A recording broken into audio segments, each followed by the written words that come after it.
नमस्कार, स्वागत है आपका हेडलाइंस इंडिया पर। मैं हूं नवीन चौहान। पहले चरण का मतदान चल रहा है और उस दौरान जिस विधानसभा सीट पर है विक्रम, ये विधानसभा सीट नंबर है 191 और हमारे साथ है ममता भाई प्रियदर्शनी जो प्लूरल्स पार्टी से है।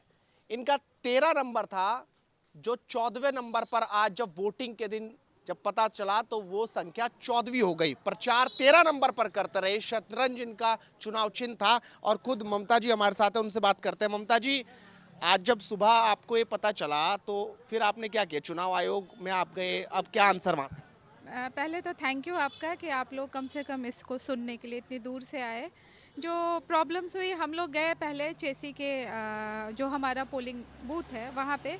तो वहाँ पे कई लोगों ने मुझे बोला, कई महिलाएं थीं जो अनएजुकेटेड थीं, उन लोगों को हम लोगों ने शुरू से प्रचार किया था कि हमें 13 नंबर पे आपको वोट करना है। शतरंज है, डॉक्टर ममता मई प्रियदर्शनी। पर जहाँ पे भी हम गए कई लोगों ने कहा कि कन्फ्यूज़न में हम 13 नंबर प्रेस करके आए तो आपकी जगह कोई और चुनाव चिन्ह निकल रहा है। फिर मुझे लगा कि कहीं ना कहीं कोई कन्फ्यूज़न है। फिर मैं मजिस्ट्रेट के पास गई जो वहाँ पे थे, प्रिजाइडिंग ऑफिसर। उन्होंने हमें कहा कि एक बारी मैं चेक करके आता हूँ। फिर उन्होंने चेक किया, फिर उन्होंने कहा कि नहीं, आपका तो ये 14 पे आ रहा है, तो हमें वर्बल इन्फॉर्मेशन है। मैंने कहा देखिए, वर्बल इन्फॉर्मेशन, आप राजतंत्र के लोग हैं, वर्बल इन्फॉर्मेशन का कोई मतलब नहीं बनता। अगर आपके पास कोई रिटन है तो आप हमें दिखा दीजिए। उन्होंने कहा नहीं मैडम, ऊपर से तो हमें यही आया है। फिर हम कई जगह, फिर खजूरी, राघोपुर, गोपालपुर, कई जगह लोगों से हमने पूछा। कई जगह से हमें फ़ोन आने लगे, हमारे जो इलिटरेट जो मजदूर वगैरह हैं जिनसे हमारी बात होती थी, उन्होंने भी आके हमें कहा कि हमने 13 पे दबाया, मेरा 4 वोट वहाँ चला गया, वहाँ चला गया। देखिए, चाहे जो भी हुआ है पर हमारे साथ बहुत गलत हुआ है। अगर मुझे पहले से ये पता रहता या अगर हमें कोई रिटन इन्फॉर्मेशन रहती तो हम लोग सबको प्रचार करते कि आप 14 पे वोट करिए। जिससे कि अभी ये कन्फ्यूज़न है कि 14 का वोट 13 पे जा रहा है और हम अभी फ़ोन पे बता रहे हैं इतना शॉर्ट नोटिस पे। एक तो आप लोगों को मैं बहुत थैंक्स करना चाहूँगी कि आप लोग पहले न्यूज़ वाले हैं जो हमारे पास आए और इस मैटर को हाईलाइट किया। आप लोगों ने पटना से इतनी दूर से आकर के। कल प्रियम चौधरी भी लगातार जो है वो पटना में हमने देखा, वो नाराज दिखी। वो राजभवन जाना चाहती थी, राज्यपाल से मिलना चाहती थी और आज आपके साथ ये सब कुछ हो गया। आखिरकार आपको दिखाई क्या दे रहा है? जब आपको लेटर में लिखकर 13 नंबर दिया है तो 14 नंबर कैसे आ गया? क्या दिख रहा है? क्या इसमें किसी की साजिश है? ये जानबूझकर हुआ या ये सिर्फ एक गलती से हुआ?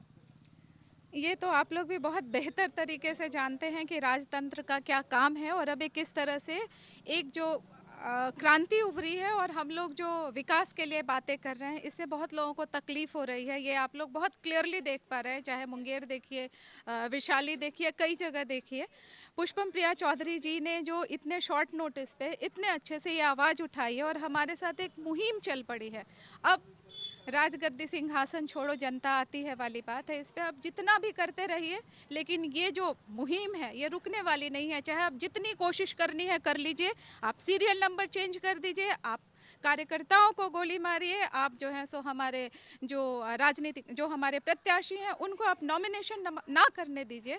पर ये सारी साजिश जो है नाकाम होने वाली है। बहुत जल्दी 10 के बाद ये पता लगने वाला है और उसके बाद भी हम लोग हार मानने वालों में से नहीं। हमने जो मुहिम शुरू की है उसको हम अंत तक लेके जाएंगे ही जाएंगे। बस क्या अब इस विक्रम विधानसभा में क्या ये कैंसिल होना चाहिए था आज का चुनाव और अब दोबारा से चुनाव होने चाहिए? क्या आपकी मांग ये है?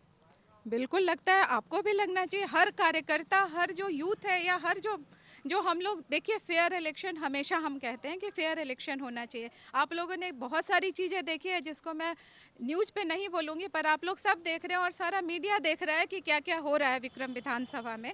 अब इस स्टेज पे अगर क्रम संख्या गलत है और इस तरह का कन्फ्यूज़न क्रिएट किया जा रहा है तो ये तो बिल्कुल होना चाहिए कि इलेक्शन दिन कैंसिल। पहले ऐसे वीडियो भी आने लगे कि कांग्रेस प्रत्याशी जो है वो पैसे बांटते यहाँ पर नजर आए इसी विधानसभा में। उनके वीडियोस वायरल हो रहे हैं, न्यूज में लगातार दिखाई दे रहा है। आपको क्या दिखाई दे रहा है कि आखिरकार ये सब कुछ हो क्यों रहा है? क्या मुख्य दर्शक बना बैठा है चुनाव आयोग भी और क्या उन्हें कार्रवाई करनी चाहिए इस पर? देखिए, ये प्रशासन का मामला है और ये इलेक्शन कमीशन को बिल्कुल देखना चाहिए। और ये आपके जैसे ईमानदार मीडिया वाले, जैसे आप लोग इसको उजागर कर रहे हैं, इन लोगों का बहुत अच्छा दायित्व बनता है कि पीठ पत्रकारिता वाले जो लोग हैं उनको छोड़ करके आप हम मिल करके अगर इस इस जो ट्रेडिशन चला आ रहा है, अगर हम इसको चेंज नहीं करेंगे तो बिहार की धरती को जो हम लोगों ने इतने टाइम से सींचा है और इतनी हमारी जो विरासत है वो कहाँ जा रही है, वो आप भी देख पा रहे हैं। और ये अक्षम्य है और इसको उजागर करना आप मीडिया वालों का काम है और हम जैसे जो हमारे यूथ है उनका काम है ये। वाकई आप पीएचडी आपने किया हुआ, एमबीए आपने किया हुआ, एमएससी आपने किया हुआ, एक पढ़ा लिखा उम्मीदवार सबके सामने था, लेकिन आपको क्या दिखा रहा है? क्या जो आपको प्रचार करने का वक्त मिला है, क्या जनता तक वो मैसेज अच्छे से जा पाया इस बार? और क्या दिखाई दे रहा है, क्या जनता पढ़े लिखे कैंडिडेट की तरफ अपना झुकाव है या अभी भी वही डर रहा जाति पात पर और सिर्फ उन्हीं बाहुबलियों को चुनने की ओर है? ये तो अभी खैर 11 बताएगा, लेकिन हम एज अ जो हम जा रहे हैं, जैसे मैं महिलाओं के बीच में जा रही हूँ और मैं यूथ के बीच भी जा रही हूँ, देखिए तकलीफ़ में सब हैं। अब कि क्या डर है या क्या सोच है, हम वही तो बदलने आए हैं। और हमें हर जगह से आप देख पा रहे हैं कि हर जगह से मुझे बहुत सकारात्मक रूप से मुझे लोगों का झुकाव मिल रहा है और लोग मुझे अप्रिशिएट कर रहे हैं। अब जो वोटिंग करना है उसमें क्या समीकरण ये बनाते हैं या क्या समीकरण जो आप देख ही पा रहे हैं कि कई चीज़ें जो हो रही है। अगर मैं अभी भी 4 घंटे 3 घंटे बाकी है, अपील करूंगी कि कम से कम विकास का मुद्दा बनाइए। ये जो है ना, ये ट्रेडिशन किसी को कहीं नहीं ले जाने वाला है। अल्टीमेटली जो हमारे जो यूथ हैं उन लोगों को देखना पड़ेगा कि विकास के लिए न जाति चाहिए न धर्म चाहिए। जब भूख लगती है तो रोजगार चाहिए सिर्फ। एक सवाल आखिरी कि चलिए आज तो पहला चरण हो गया हो गया और अब प्लूरल्स पार्टी का क्या भविष्य रहेगा आगे? क्या चुनाव के खत्म होने के बाद वो सिर्फ अपने अपने काम में जुट जाएंगे या वाकई जनता के बीच रहेंगे? जो मुद्दे हैं जनता के वो लगातार उठते रहेंगे या सिर्फ ये चुनावी स्टंट था कि आए एक एडवर्टीजमेंट के जरिए आप और जनता के बीच आए, चुनाव लड़ा और फिर उसके बाद गायब? होता ये हो जाता अगर शिक्षित लोग और ये इस तरह से हम लोगों ने सबने बड़ी अच्छी जो हमारी उपलब्धियां थी और जहाँ पे हम थे सब छोड़ के इस मुहिम में आए हैं।